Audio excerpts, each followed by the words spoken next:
Welcome back to Steele and Vance. You know what, Linda? You and I have talked over the course of this season about the stresses associated with COVID-19. I mean, we've come a long way, and yet we're still in this stress zone. Well, and we're not out of the COVID danger zone either, because check out this graphic that I just saw. BC in particular, out of the entire country, we are in the severe zone. Yeah. So people who think, oh, the COVID emergency may be over, according to the World Health Organization, but COVID itself hasn't gone anywhere. We're still feeling the impacts. Yeah. I'm still hearing friends of mine who are like, oh, guess what? I've got COVID. I'm sick of it. I feel like the stress that we have all been through over the course of the last 3+ years has really eaten away at a lot of people's resilience. And our feeling of social, like just being in a room full of people and being worried. I've got a couple of friends who are really worried when they get into a room with people perhaps they don't know that well. You know, been to a concert, it felt odd at first. You know, just being in public feels weird after 3 years of go home, stay home. Some people are still getting their groceries delivered and are not going to restaurants. And so then I think we're starting to veer. If you're immune compromised, yeah, I can see that. Totally. But some people, I think, are starting to get into a mental health issue need where support. they're super fearful. Yeah. At any rate, I think we need some expert advice. Oh, yes, we do. We have a special guest with us who has written a couple of books that I think, here's one of them.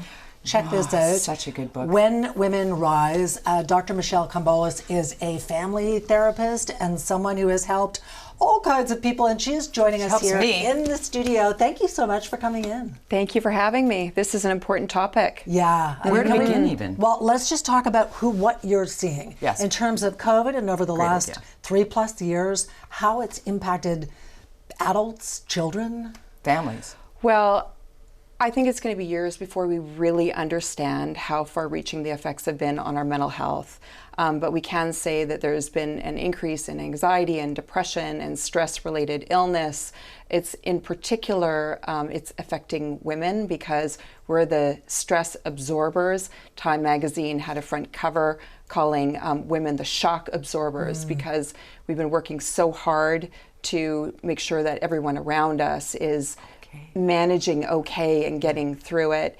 And it's been so isolating. We've been breathing the air of fear for years now, and that has an impact on your nervous system and your mind-body health. So give us a little 101, if you wouldn't mind, the most oft pieces of advice you might give to somebody who comes to you and says, I'm really struggling with the anxiety I feel in this era of coming out of the COVID emergency, but still feeling in it. Yeah, well, they've taken the first and most important step, which is reaching out for help. So if you sense that all of your resources have been utilized and you've tried all of your, typical coping mechanisms and you're still struggling, having a hard time sleeping, getting headaches, stomach aches, your mood is low, anxiety high, relationship stress. I mean, there are a whole host of ramifications, numbing out, self-medicating. Oh my gosh, the increase in alcohol use has gone up, exponentially. So reaching out for help, number one. And really taking it seriously and looking at the tools that you're putting into practice every single day. And I'm a big proponent of the stress audit.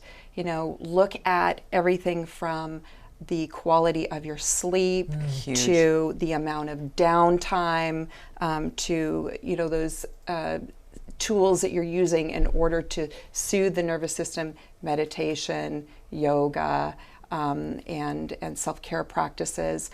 We need to look at our nutrition. I look at mental health in a very holistic, integrative way. And so there are so many different ways that we can really bolster our well-being just through our everyday life practices. And can we talk about kids too? Because we tend to think that they're super resilient and they're going to bounce back and they'll figure it out and just, get on with life. But COVID really changed things for kids. They didn't have the same experiences and fun things at school and graduations, and it was so isolating. How did it impact kids and even teenagers in particular?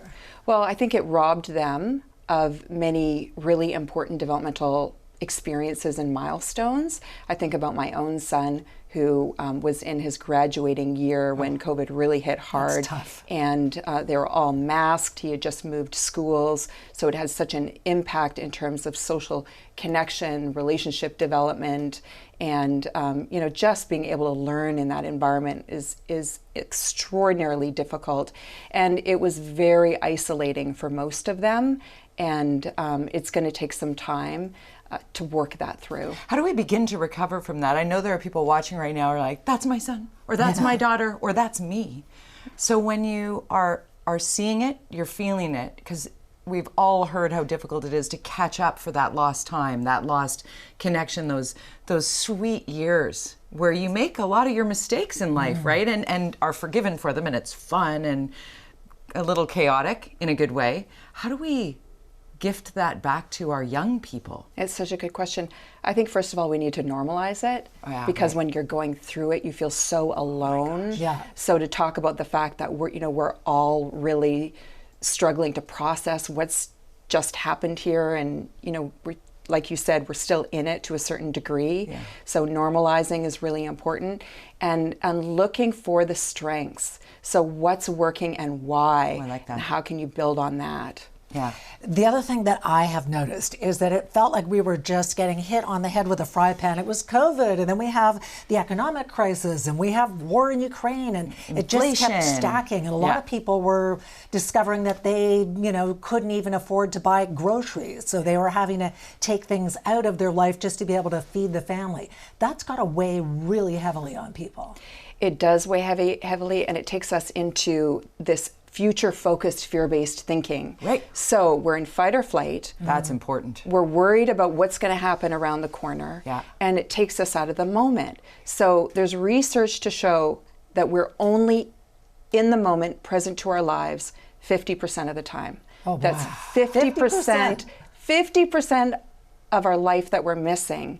And we're significantly more unhappy when we're not in the moment. It doesn't matter what you're doing. You could be cleaning the toilet or brushing your teeth or having a disagreement with your partner. You're happier when you're present to what's happening in the moment than if you're ruminating about the past or worrying about the future. Because that's the only thing you really have, right? And that's your meditative piece. And so if somebody's watching and thinking, I've never meditated, I don't know how. Do I have to sit a certain way? Do I have to listen? For somebody who's fidgety and energetic, it might look daunting to sit still. Well, it can be terrifying to get still and to face your unruly mind can be very intimidating for people. And so I just say, start where you're at. If it's 1 minute, that's great. If it's 2 minutes, just keep building. But it doesn't have to be meditation and stillness. You can walk out in nature and open your senses to everything around you. The most important thing is you come back to an anchor so that when your mind goes off into the fear, you've got something to bring it back. And the anchor that's most accessible to us is the breath. So just simple tool, just noticing the sensation of the breath at the nostril or at the belly can bring you back to the moment. You also taught me, if I may just jump in real quick, that the exhale is the most important thing. You taught me that years ago, because you start breathing like, and if you notice you don't, you just have to, if you push it all out, you can breathe back in. I'm not a sit-still meditator, but I am a daily tree walker. I'm a tree breather. Can I ask you, does the embracing of gratitude help? Where you spend a moment to say, this is what went well today. This is what I'm happy about. These are the good things that happened. Does that help? It really does, and it changes the neural wiring of your brain. So we know that through neuroplasticity, that when you're practicing gratitude, you refine the area of the brain that increases positivity, compassion, self-acceptance, awe, and all of those feelings where anxiety can't exist in the presence of gratitude. So if there is a moment that gets extra anxious for somebody, is there physically something you can do? Do we put our feet above our heart? Do we splash water in our face? Do we pinch someone's arm just to bring them back to the present? Is there a something until you can call and ask for help? Well, we can't think our way through anxiety. Your mid-prefrontal cortex has gone offline. You'll learn this about me. I'm a brain nerd. So you need to go back to the body. And so that means taking low and slow breaths, 4, 4, 6, 2, breathing in for 4, holding for 4, exhaling for 6, holding for 2. Works like magic, especially if you're feeling a panic attack coming on. Yes, elevating the feet. An ice pack in your hands and the bottom of your feet can tamp down the fight or flight response. Really interesting. Yes, yeah. So helpful. So helpful. I think the idea is just that we're not alone. A lot of people are suffering. We have Dr. Michele Kambolis, so that's a good thing. We can find you online as well. Yeah. MicheleKambolis.com. And the book, Yes. When Women Rise, and your first book was called? Generation Stressed. Love it. Yeah, there you go. We're all part of that generation. Thank you so much for My coming pleasure. in. Thank you for having me. I hope you have a relaxing and anxious-free, anxiety-free summer. I'm going to try. And we'll see you next season. You're coming back because I just learned a ton and I've known you for years. So I'm glad. That's Thank you. magic. Okay. Thank Thanks you for again. that. All right, we are going to take a quick pause here, but before we do, we have to talk about our viewing party. Oh, yeah, we have some more photos. We do. So we're asking you, if you're watching the show, take a photo. Tell us where you're watching from. Cindy, love you, Cindy, watching from Burnaby. And so if you're watching the show tonight, this is how you get in touch. Yep. Just Lots send us of a ways. shot. Send us a shot, and we'll show them on next week's show. And still ahead, you know what stresses me out, since we're talking about stress? Tell me. The weaponization of the word woke. Oh, man. If you care about climate change or the LGBTQ community, you are too woke, apparently, Jody. And woke is what I want to be. Me too. The political right's favorite insult of 2023. We're talking about that when we come back.